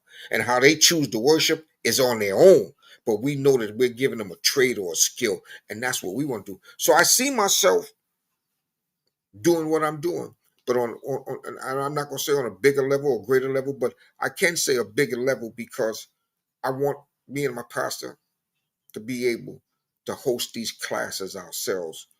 I would love to hit the lotto, but I probably won't be here that long because I probably my kids probably hit it before I do. But I want I and if somebody donate to us, then fine. If they don't donate to us, fine. We're gonna continue doing what we're doing on a big scale, small scale.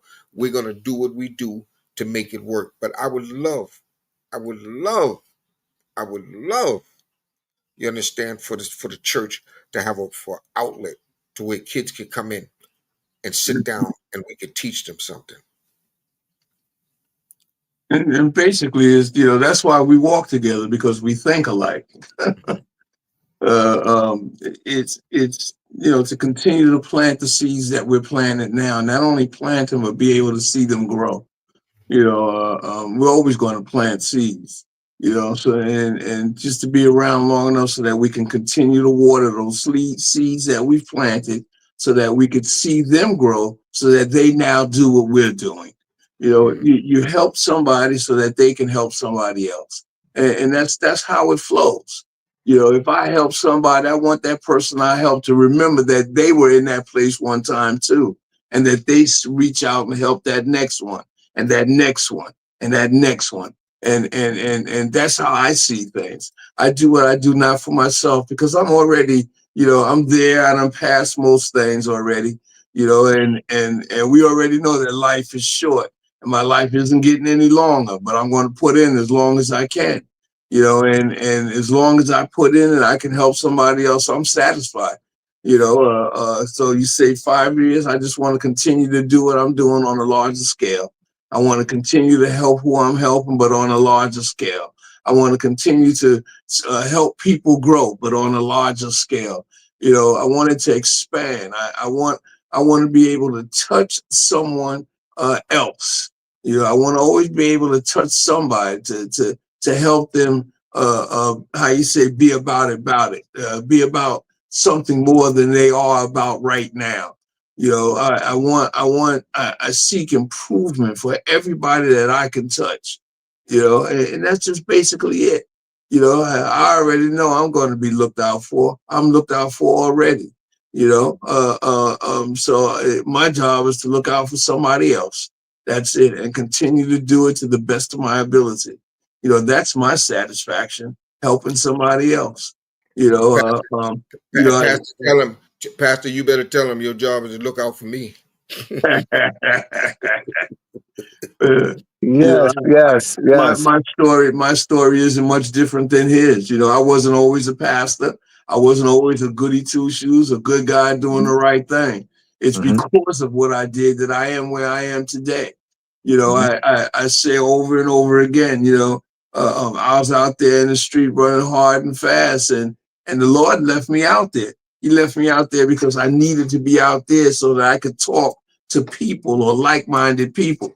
Sometimes we're not going to listen to somebody that was always walking the straight and narrow. You can't tell me nothing.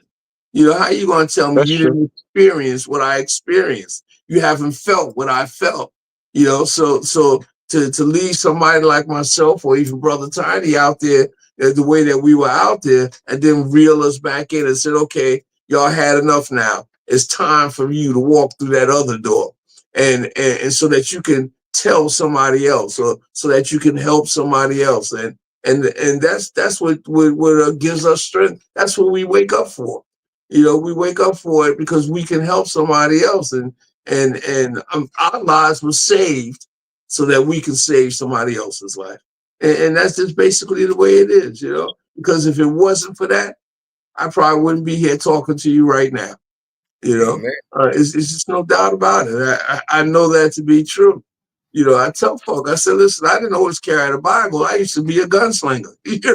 So it's being real and true, because before I said I had to walk away for a minute because I had to check on my little guy. I have my 7-year-old grandson. He's about his grandfather. He loves his grandfather. He doesn't stay with us, but on Monday we pick him up so his mother she's going to school for her doctorate, and so we keep him on Monday and we take him to school on Tuesday, and he loves being around us, and I love being able to show him, and Tiny's his godfather, and so he has the best of both worlds. He's a great little guy, and we have to be able to show him the right way to walk so he doesn't walk like we did. So he doesn't have to experience those things that we did. What we're trying to do and we want to continue to do is try and reach out to that 14-year-old that just hurts my heart when I think about it, because somebody missed it. Somebody didn't get the opportunity to talk to that young man, and maybe if somebody had that opportunity, he wouldn't be sitting in jail now. And that young lady at 16 would still be alive pursuing her future, but because he was allowed to slip through, him and the one that passed him the gun, they're done. They're through. They're not dead, but they're done. They're through. They'll be in jail, let's say at a minimum of 30 years, 20 years, they're going to be gone. Yeah. All because of what? One stupid mistake. One mistake. No, there was more than one, but that was the last one. You see, the first one was getting involved in the first place, but the last one put them in jail forever. And that's what our purpose is. Our desire is to try and keep that next 14-year-old from pulling that trigger. Can you imagine that? Just think about it. 14 years old. When we was growing up, it wasn't 14-year-olds doing it. We were at least a little older. We wasn't the best, but we were older. 14, and you taking somebody's life like it's nothing. It just doesn't make any sense. And what's happening is parents are losing grip. They don't know what to do. They don't know what to say. So somebody has to step in and help them do that conversation or have that conversation or help them to show the way that they need to approach this. We're not saying that we have all the answers, but what we are saying is at least we can give them our experience, give them some insight to make them go, You see, you got to plant that in that head, because right now they don't have it. All they know is, whatever that last rap song is that they listen to, that talks about doing this or killing that or that kind of stuff. Because even the rap songs that we listened to back in the day wasn't like that. It wasn't like that. Now the ones that they come out now, they're all about killing and maiming and raping and it's crazy. So that's where their mindset is at. That's why they think the way they think, and they think that's it, yeah, but it's not, because they have no idea of what life is about. And that's our job. I want to mention Dr. Antonio Hendrickson. He was on this platform. And both, do you know who he is? Dr. Antonio Hendrickson, EO. I heard the Luis Flores connecting me with him, and I brought him on as a guest speaker. I think about a month ago. And his experiences as y'all, he was out in the streets selling drugs and spent time in prison, and so he's doing some wonderful things. I think it's called the New Trend or something like that. He's actually up in a facility outside of somewhere in Georgia, 4 hours outside of Atlanta. Yeah, that's something new that he's doing. But he's based here in New York. I mean, based where you are in New York. So he was also, that's also Luisa Flores connecting me with him, and he will also be one of the guest speakers at the June 21st Human Rights Nationality Conference at the Brownsville Heritage House in Brooklyn. So you'll get a chance to meet him. Good. Yes. So we have 15 minutes left. Y'all have any? This has been wonderful. I was excited, been excited all day. I was looking forward to this interview. As you know, I'm prepared. I did my homework. I got the memo. So I said, I'm not gonna be looking like Boo Boo the Fool up here. Shut up, boo boo. He talking about he was excited. I was scared. I was saying, Dad, what did Tiny get me into now? Yeah. Because he gets me into it, and then he says, Pastor, we gonna do this. And but Listen, I can't. Listen. It's been me and my pastor's journey since 2017, and yes, life goes on with him, without me, with me, without him. But I don't want to see that. I don't. I really never wish to see him without me. So we're gonna always be together, and I'm gonna always get him and stuff the day before. He never's gonna know what he's doing until the day before. It's not like a week, just the day before.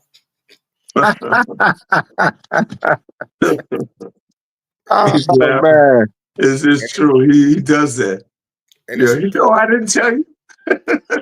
I And you didn't know tell what? you. No, you ain't It's tell Mm. me. it's important that the people see the church and the street, because the church was the first line of defense when we all was growing up. Now the church is not, and I'm not taking nothing away from the good. Like I tell my pastors, I don't take nothing away from the good churches. There's plenty of good churches out there, but there's also so many churches that just open their doors and never open their doors during the week. And I am proud to have my pastor. His doors are open every day of the week. And you know what? And the churches used to have the after school programs, used to have the lunch programs. We don't have, like I said, there's very few churches now. Economics is mostly everything's our churches into buying up everything, which is not bad. It's a way. It's a way to self sustain and live. But we got to remember the people that we take this money from should be our first people that we cater to, because our grandmothers and grandfathers helped build these churches, and they can't even live in half the property that the churches buy.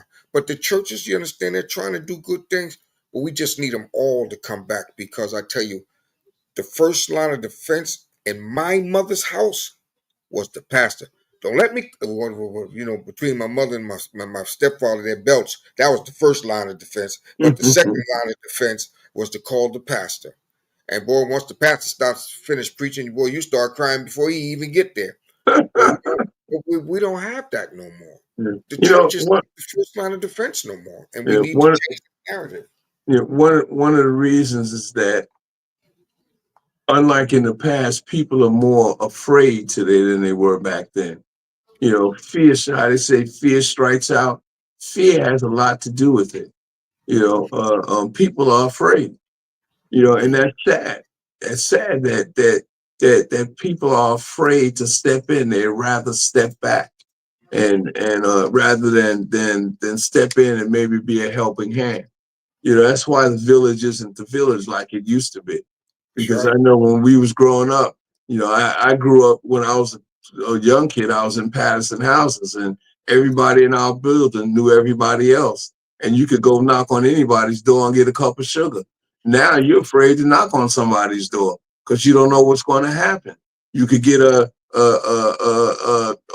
we don't have, or sometimes I remember when we was kids, our family and the family upstairs, some days during the week we would all eat together because it would help each other out.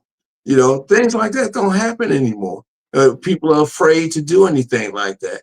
And then we used to, if we would go out or something, sometimes we would give it to the kid upstairs.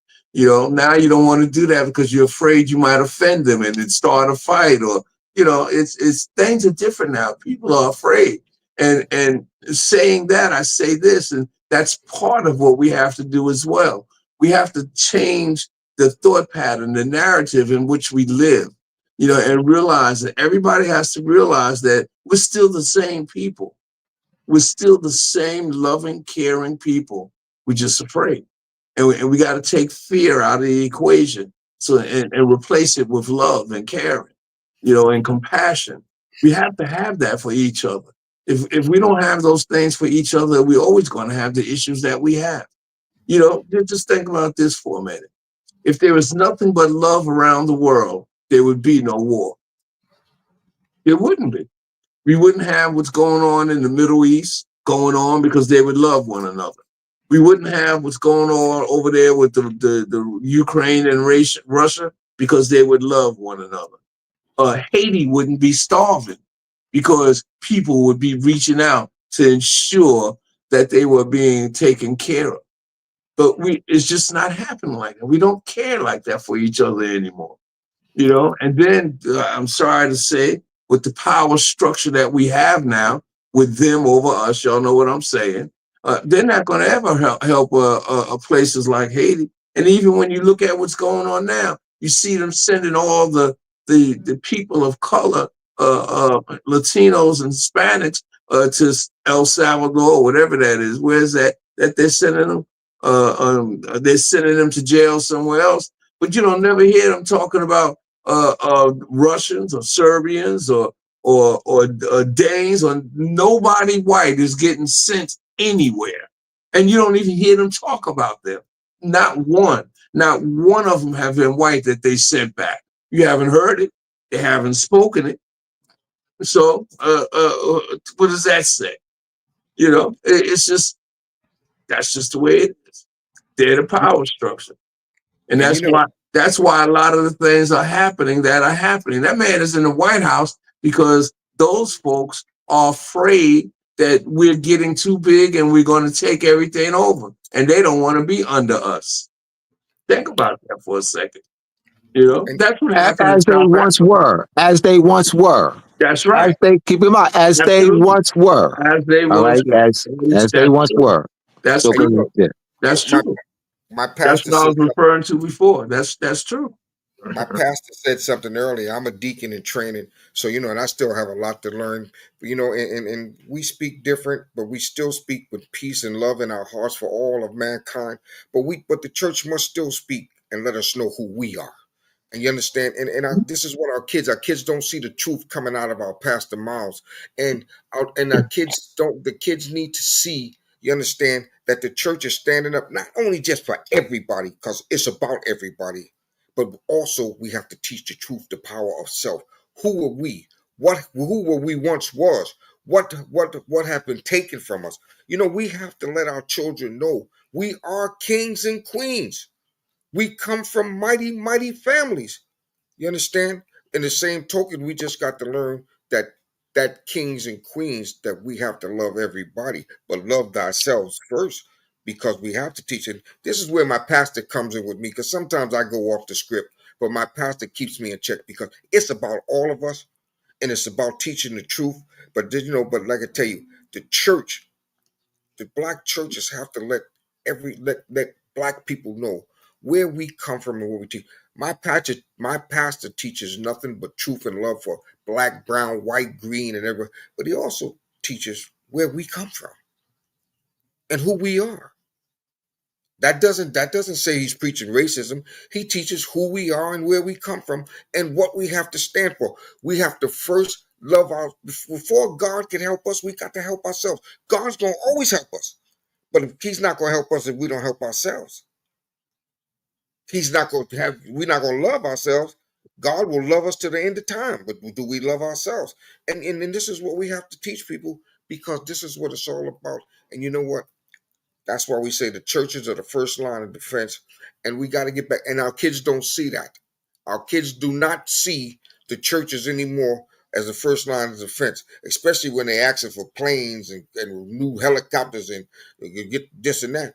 It's more taken than it is given. And like Pastor Reggie said, back in the days, we used to have rent parties. Miss Mary upstairs, you understand, was behind in rent. We had rent parties in my mother's house, and we gave all the money to Miss Mary to pay her rent. Now we take camera. All we do is pull out our cameras and watch Miss Mary take her stuff out the house, laughing. Damn, she spent all her money. Like it's funny. The same way we watch our women get abused. We don't do what we're supposed to do as men, protect our women anymore. My We take phone is pictures. getting ready to cut off. I'm getting ready to run out of power. All right, so thank you, Pastor Reggie, for joining me in this interview. It was a pleasure. Oh Yes. man, I greatly appreciate it. Looking forward to seeing you on June 21st at the National Human Rights Nationality Conference at the Brownsville Heritage House in Brooklyn, New York. Amen. Thank you. All right. Thank you. Thank I, you. I think I got a couple of well, I don't know if I have 5 minutes left, but I it's got Well, got we got 5. we only have 5 minutes left. We have to end at 9. So I, we have 5 minutes All right. left. I All think right. Well, I think we all gonna cut off at the same time. Yeah, I got plenty. I'm good, but yeah, we have. Well, we can definitely. So let's give our closing remarks. Pastor Reggie, give your closing remarks. my only remark is let's get together and press ahead. You know, like I said, if you want something different, let's do something to make a difference, and let's do it together. Planting seeds in somebody's heart and somebody's head, so that they will stand, and not fall. That's it for me. I'm done. Right. Thank you, Brother Tiny. Well, first of all, I want to thank my sister Louisa. You understand for introducing me to you and for allowing me to understand the Moor community because like I had no knowledge and like I said, that's one community that I had no knowledge of that I was dying to learn about because we all do different things.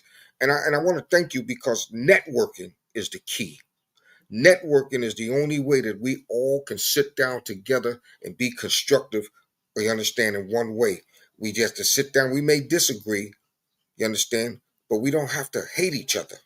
We don't have to dislike each other. It's all right to disagree, but we got to learn to stand together and walk through it. And like our pastor say, it's a pleasure being here, and I look forward to June 21st. And like I said, once again, my sister Louisa, if you're listening, thank you. You understand, for me allowing me to meet this powerful brother here. You understand, and being a part of this show. Thank you, God bless Brother you. Hank. Brother Hank, as always, man, I greatly appreciate you for having me on this platform. This is my 16th month on this platform. This is the Magnus Pyramid Crystals. Magnus Crystal Pyramids YouTube page. Please like and subscribe to the page. Hit that notification button. For my book, go to moorsandmasonry.org. moorsandmasonry.org. All right, I will have BB Ali. Once again, I want to thank Sister Luisa Flores for introducing me to Brother Tiny and Pastor Reggie, and she's also introduced me to BB Ali. BB Ali will be my guest next Monday. She's written the book Back to the Soil, so I'm looking forward to having BB Ali as my guest. Once again, thank you, Sister Luisa Flores, for introducing me to these powerful brothers. All right, until next Monday, BB Ali, next Monday. Peace, everyone. Peace and blessings, brother. Thank you. Thank you. Okay.